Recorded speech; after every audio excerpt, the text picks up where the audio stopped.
As the final chapters of Stranger Things were hitting Netflix, a big question everyone started pondering was the fate of Eddie Munson. With some characters having had the chance to make a comeback after making a sacrifice, it wasn't surprising that Eddie's chances of a return aren't absolutely thin. There were even rumors of Joe Quinn returning for the series, even though nothing was confirmed. But if you really want to get a chance to know Eddie Munson, there's a prequel you might have missed. Let's take a look at Stranger Things and Dungeons & Dragons: The Rise of Hellfire, and glance at a chapter of Eddie Munson's life that prove why Dustin's bond makes sense. Before we go into our explanation, we have a very small request. If you like our content, please support us by subscribing to our channel. This is a small click for you, but for us, it means a lot. Thank you. Let's begin.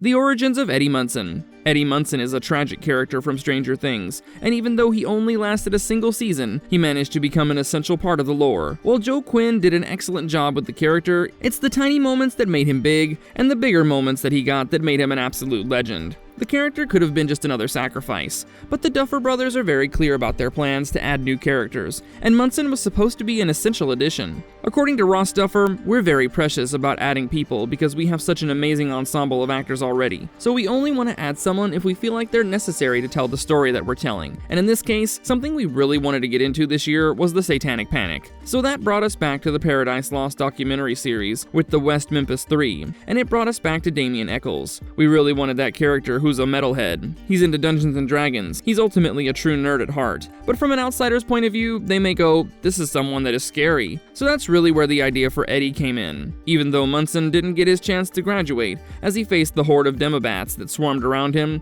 heading straight for the gate and eventually killing him as they overpowered him, he did manage to pass his legacy on to Dustin, making sure that the outcast of the school got their chance to get together, and the Hellfire Club remained. But there's a prequel that might just tell you that even this legacy was handed over to him by someone who saw his worth.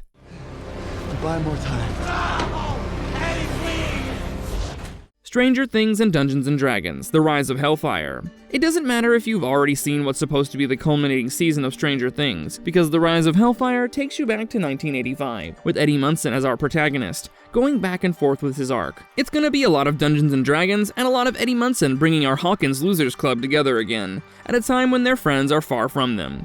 If you thought it was only a few of the Hollywood celebs who got together to play Dungeons & Dragons, then you must go through the pages of this novel to understand how it managed to bring them together. Written by Jody Houser and Eric Campbell, with art by Diego Galindo, this narrative is a fitting tribute to both Dungeons & Dragons and Eddie Munson. According to senior editor Spencer Cushing, Jody Houser and Eric Campbell have expertly woven together two beloved IPs to spotlight Eddie Munson's pure heart as he fosters the heroes and all those around him, and celebrate how Dungeons & Dragons can strengthen the bonds of friendship. What better way to honor the 50th anniversary of a beloved game than through the nostalgic lens of Stranger Things? Once Eddie Munson was brought along with the Hellfire Club in the 4th season of the series, Jody Houser, who had worked on the arc right before this one, Dungeons & Dragons, was clear about her plans. He mentions, "As soon as I saw Stranger Things Season 4, I knew the story of Eddie Munson and the Hellfire Club would be a perfect sequel to our Stranger Things and Dungeons & Dragons miniseries. Both Eric and I are very familiar with how D&D forges friendships and storytellers, and it's been wonderful exploring Hawkins through that lens."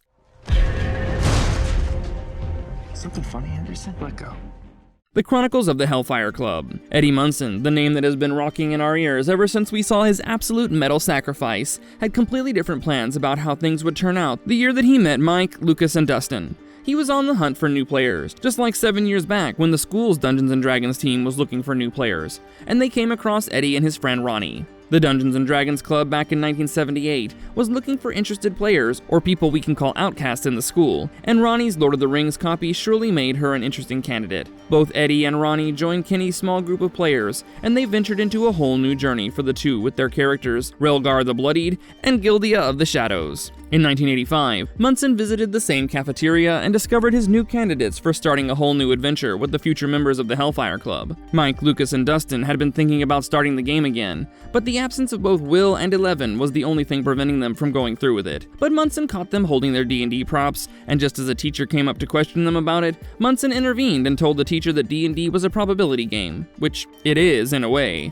After getting rid of the teacher, Munson chats with the trio and offers them a spot in the club. But the trio had finished a perfect game with Will the last time he was here, and they had a really great time, so they had their second thoughts about starting another adventure. That won't last long, because Eddie had only joined the so-called club in 1978, and he had already recruited some new candidates for the group, other outcasts who wanted to play the characters. and their game had gotten quite interesting with the Manticore, a winged creature with a lion's body and a human face and spikes on its tail, that lay on the adventurer's path to the Mace of Disruption. I mean, yeah, that's something quite close to the creature from the Upside Down. No wondering why those creatures grab a hold of the most creative kids. As the trio confronts Eddie about their dilemma over joining the club, he chats with them and gives them his sales pitch. The game only gets better with each play, and it has an impact on them. Eddie clearly knew how to convince others to join on the game, as we see that back in 1979, he motivated one of the kids to become a regular member of the club by telling them it could be a perfect excuse for a mathematics lesson, particularly probability. But that's not all he was doing. Eddie took the game seriously, and he knew that adding more players gave them a chance against the Manticore, which they finally defeated. We also get to see how the club ended up becoming an essential means of people coming together,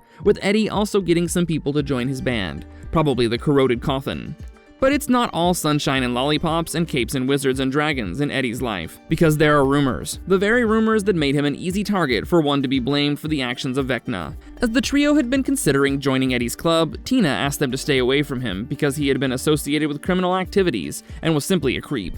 Yes, Tina, the same girl who had shown interest in Billy Hargrove. For Lucas, who had plans to join the basketball team, this would have somewhat affected his reputation. Now, this isn't the first time that Eddie had to face such criticism. Back in '79, one of Kenny's close friends ended up rambling about the rumors he had heard about Munson. Even though the last name does make for a pretty close match to Manson, Eddie was just a rebel, and it was the idea that they didn't know him that led him to think they did. So Eddie continued to do his part, and during one of the adventures, as they faced a significant enemy, he sacrificed himself for the greater good. Even though it meant the death of Rilgar, Eddie went ahead with it because it worked for the game he cared for. Kenny realizes Eddie's true intentions, but when his own friend continues to speak against Munson, he asks him to leave the group because it was the very act that was dividing the group. So Munson had found a family, and while Lucas might have had concerns about Eddie, it was his personal trauma that helped Lucas change his mind. Lucas had been trying to have a chat with Max, but as she was going through her own troubles, he was more focused on what it meant for their relationship. It was Eddie who understood what Max must have been going through, and he gave the very suggestion that probably changed Lucas' mind about him. So even though Eddie Munson had a complicated reputation at the school, it wasn't something he had against the others. But it also made him relatable to some of the other outcasts. At least Dustin knew that Munson only meant well and might just be the best thing to happen to their own losers club. When the game Kenny had started with the fresh faces ended, he decided to hand over the Dungeon Master reins to Eddie, knowing that he was someone who cared about the game, not his own character, because Dungeons & Dragons isn't a game you can win. It's a game that brings the best possible story while keeping the players together on their quest. Munson played his part and also recruited new members for the Hellfire Club, maintaining the Dungeon Master reins handed down to him by Kenny. In the end, we see him scribble down a new villain, an enemy that will be someone the new members of the Hellfire Club have to face, Vecna, and Munson will be an essential part of this new adventure. Don't worry, Eddie. Eventually they'll get bored.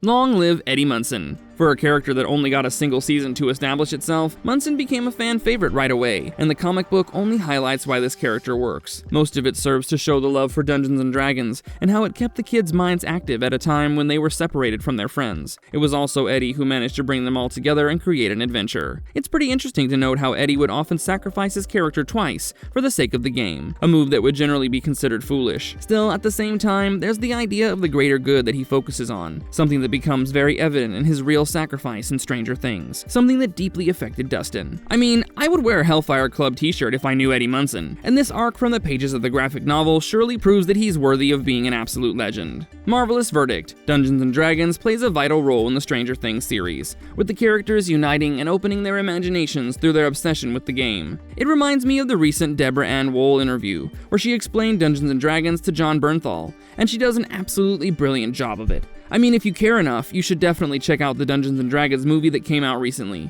An absolute blast with some really cheeky references to how the game is played. And if you don't really care for the game, then just do it for the sake of Eddie Munson. After all, he was a hero both in the game and the real world. If you liked our content, don't forget to leave a like and subscribe to us if you haven't already. Have a good one and be safe. Thanks, everyone.